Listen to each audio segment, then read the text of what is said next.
This might actually not apply in the case of Gaza because Palestinian is not an ethnicity. The ethnicity of all Palestinian people is Arab. They're either from Jordan or Egypt. So it can't really be called ethnic cleansing. I don't think Trump ever threatens anything he's not willing to follow through on when push comes to shove. Let me phrase it like this. Do you want ethnic cleansing with no bloodshed or no ethnic cleansing with hundreds of thousands of deaths and a never-ending war? All right, folks, this is Harris Sultan, and I don't know how to say this, but Trump has most likely just marked one of the most significant events, if not the most significant event, since the creation of the State of Israel in the Middle East. Trump has just announced that the U.S. will take over the Gaza Strip. The U.S. will take over the Gaza Strip, and we will do a job with it, too. We'll own it and be responsible for dismantling all of the dangerous unexploded bombs and other weapons on the site, level the site and get rid of the destroyed buildings, level it out, create an economic development that will supply unlimited numbers of jobs and housing for the people of the area. This is so big and radically different from the original position of the free world that it took a while for many people to process, including myself. How would it impact U.S. relations with the Middle East? How it would shape the region's geography? Everything has come into question because no one ever thought that the U.S. would unilaterally go ahead and make a decision as radical as this. This whole move is so carefully crafted, and considering Trump's previous statements regarding Egypt and Jordan taking in Palestinians, it suggests that this is a much more deeply planned strategy, one that may have even originated in Israel as a plan B, which would have never seen the light of day had Kamala Harris won. This also explains how Netanyahu managed to convince the far-right elements in his cabinet to agree to a ceasefire despite most Israelis being unhappy with it. With hindsight now, I can speculate that Netanyahu must have known that this was happening in the background, and this is how he managed to convince the naysayers in his cabinet to grant Trump this small W of ceasefire, and then in return, he would secure a massive W for Israel. Figures like National Security Minister Itamar Ben-Gvir and Finance Minister Bezalel Smotrich were among the most vocal opponents of the ceasefire. But now, they're the happiest people in Israel, and who can blame them? It all makes sense. Muslims in America who voted for Trump are now calling themselves Arab Americans for peace rather than Arab Americans for Trump. This is another genius move by Israel. You can't help but admire them. Now, before I tell you why even I am willing to go ahead with Trump's proposition, it's important to look at the Israel-Palestine conflict from all three angles: the Muslims, the Israelis, and the West. Now, without boring you with past details as it stands today, there have only been three options that all major players have been working towards. Let's start with the first option: end all violence and create two separate states. An Israeli state as it exists today, plus the Golan Heights. A Muslim state of Palestine comprising the Gaza Strip and the West Bank, with all Jewish settlers expelled from the West Bank. This is in line with international law and supported by the West, until Trump showed up. In my opinion, this was the fairest solution to this complex problem, but for that, you need both parties to agree to it. But until now, it hasn't worked. So this option hasn't been going anywhere. So what's the second option? The Muslims want the total destruction of the state of Israel. They want 8 million Jews to be either dispersed around the world or to live under Muslim rule. Yes, some moderate Muslims claim that they would create a secular state where Jews and Muslims would have equal rights and live in harmony. Only an idiot would believe that, because how many secular states have Muslims created? Turkey, the poster boy of Muslim enlightenment, a claimant that it can create a modern, complex, humane, democratic, secular 21st century style state, is also teetering under growing Islamist influence. Erdogan is a proud Islamist, and his continued 20-plus year rule has diminished any hope of a modern, secular, democratic state. Let me tell you a little bit more. In 1914, Christians constituted approximately 19% of the Turkish population. However, due to events such as the Armenian, Greek, and Assyrian genocides, as well as the 1923 population exchange between Greece and Turkey, this percentage has drastically declined. Today, Christians make up about 0.2% of Turkey's population. Sorry, did I mention that Turkey and Greece also had a population exchange, the kind of population exchange that is being proposed right now by Trump?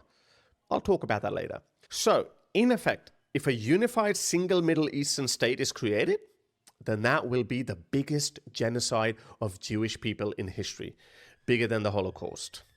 So, it's understandable why Israel would never agree to it. No sane person would agree to that. That would be a collective suicide. What's the third option? Let Israel have a free run, annex the West Bank and Gaza into Greater Israel.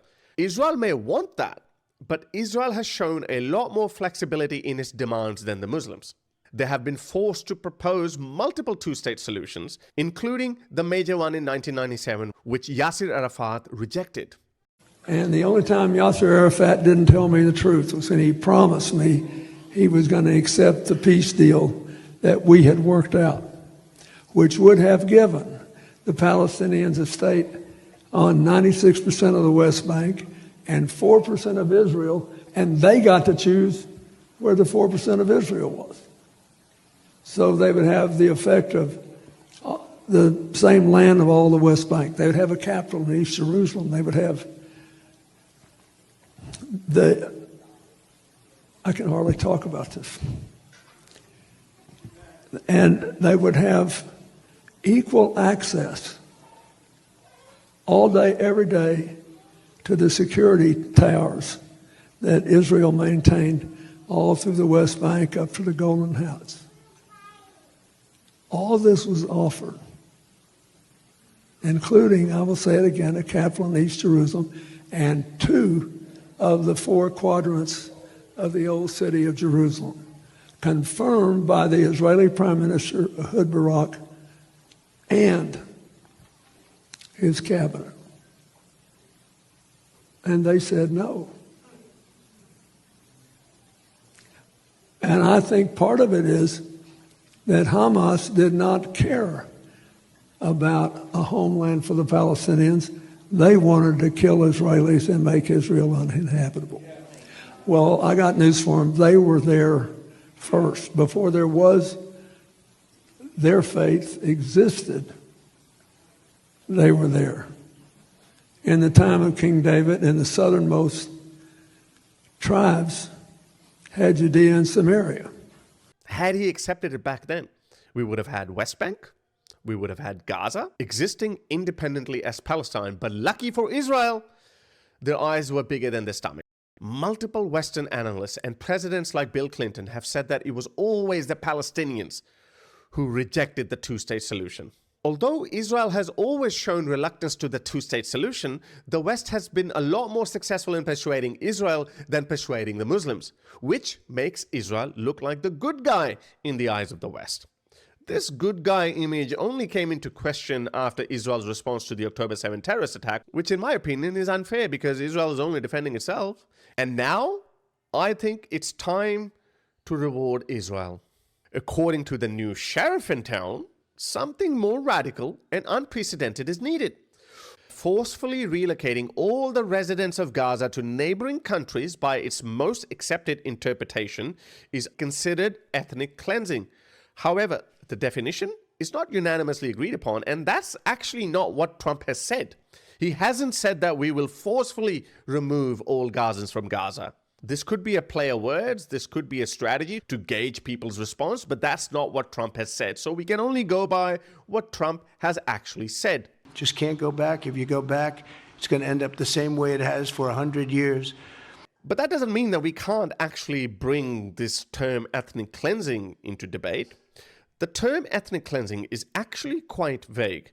When we hear it, we think of horrible crimes like mass graves and mass killings committed by stronger adversaries, similar to what we saw in the former Yugoslavia or by the Nazis. So our minds immediately say a big no. But I think we don't do justice to this term ethnic cleansing, because ethnic cleansing is a broad term used to describe something like forced relocation to the murder of hundreds of thousands of people. How is that fair? Let's talk about relocation.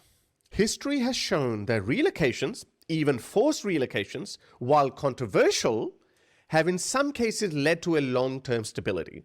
The partition of India in 1947 and the Greek-Turkish population exchange in 1923, which I mentioned earlier, are examples where despite initial upheaval, peace and stability followed. If done with international cooperation, financial aid, and strong resettlement policies, it can pave the way for a better future for Gazans, as it has for Pakistanis and Indians and Bangladeshis and Christians of Turkey.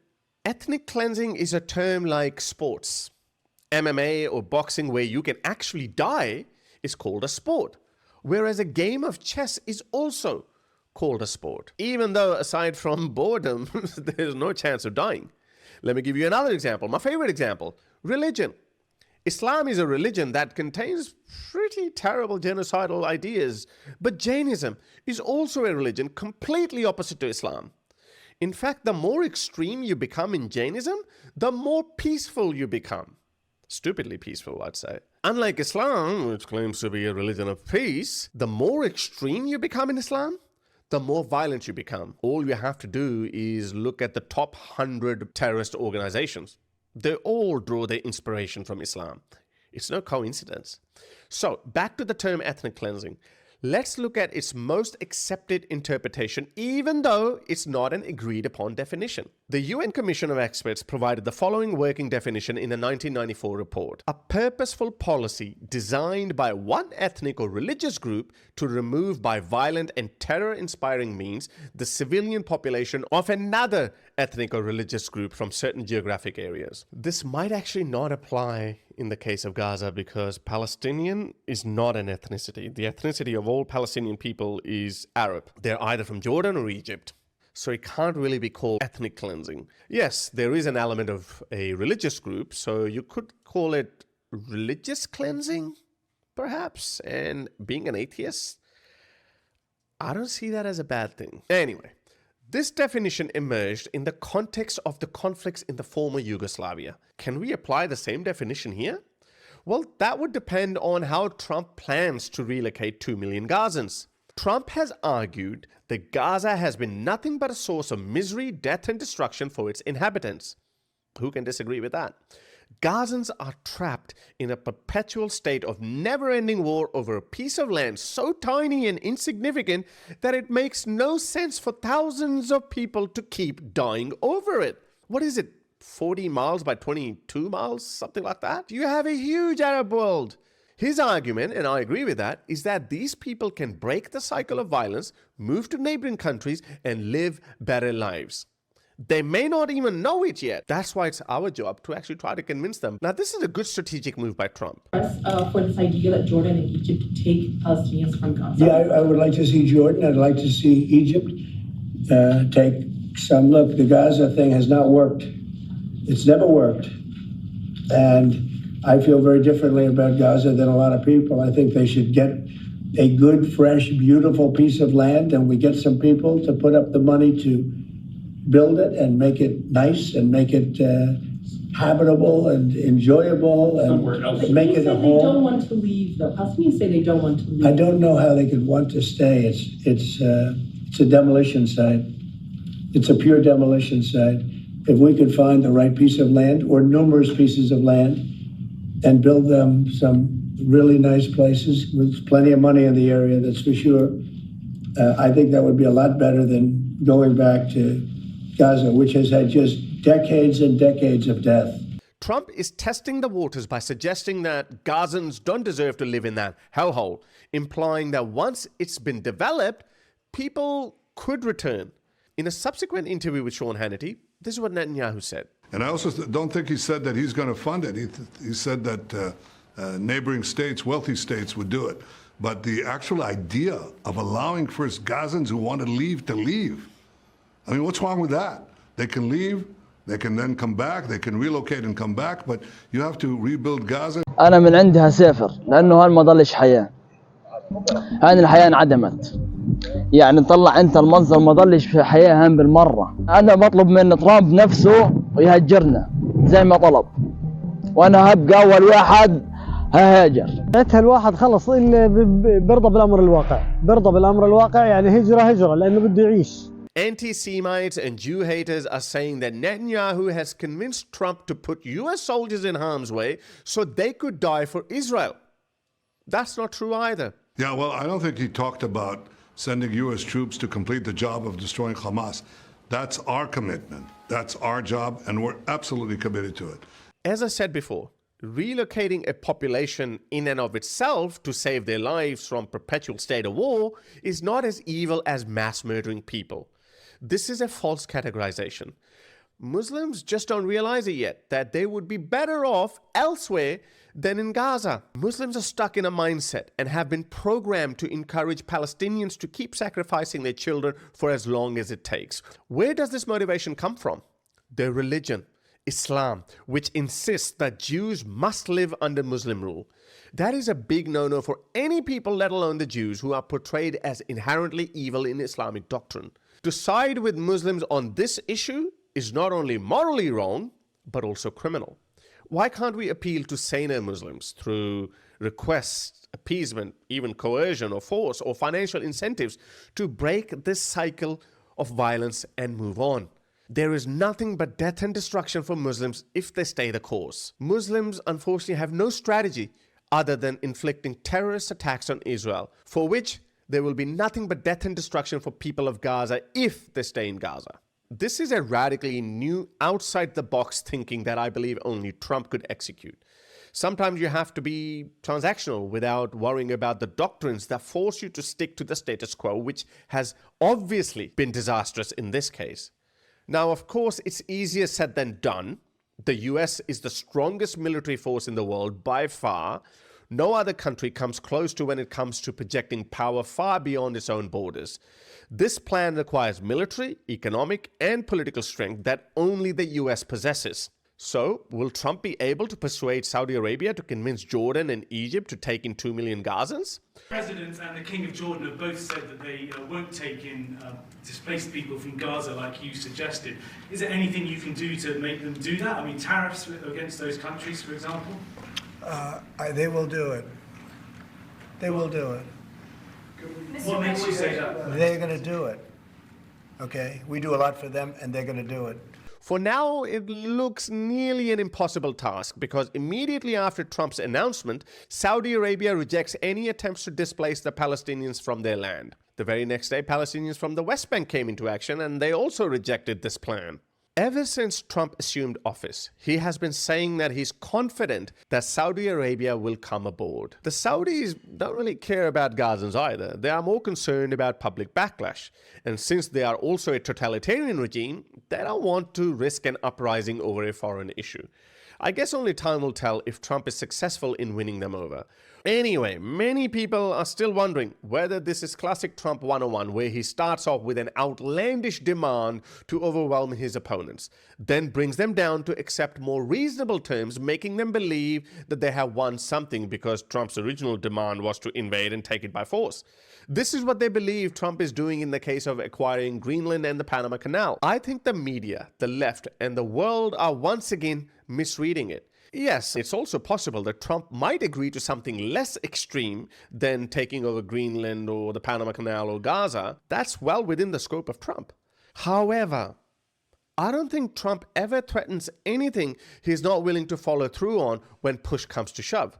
Let's say Saudi Arabia and the wider Muslim world refuse to accept any of Trump's demands. In that case, I believe he will take Gaza by force. He has deliberately left room for speculation because he has not committed to putting American boots on the ground or to funding Gaza's redevelopment with American money. And I also don't think he said that he's going to fund it.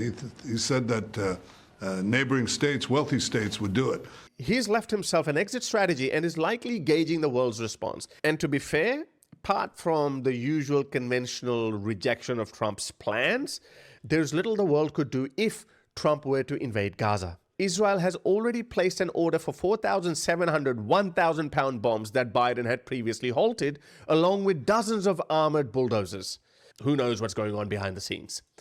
Any hope that this is just Trump's negotiating tactic is rooted in a fundamental inability to read Trump, clouded by the hatred of him. Anyway, now it's your turn. Do you think we should continue with business as usual, which is let Hamas run Gaza and risk the region blowing up every 5 years or so with massive death and destruction? Or should we consider making a difficult decision that doesn't require bloodshed and hope that Palestinians will shift from dreams of destroying Israel to focusing on improving their lives? Let me phrase it like this. Do you want ethnic cleansing with no bloodshed, or no ethnic cleansing with hundreds of thousands of deaths and a never-ending war? Let me know in the comments below. Thanks to all my supporters and patrons. Without you, this cannot happen. So consider becoming a member or patron. But if you can't, you can simply like the video and subscribe to the channel. Until next time, ta-da.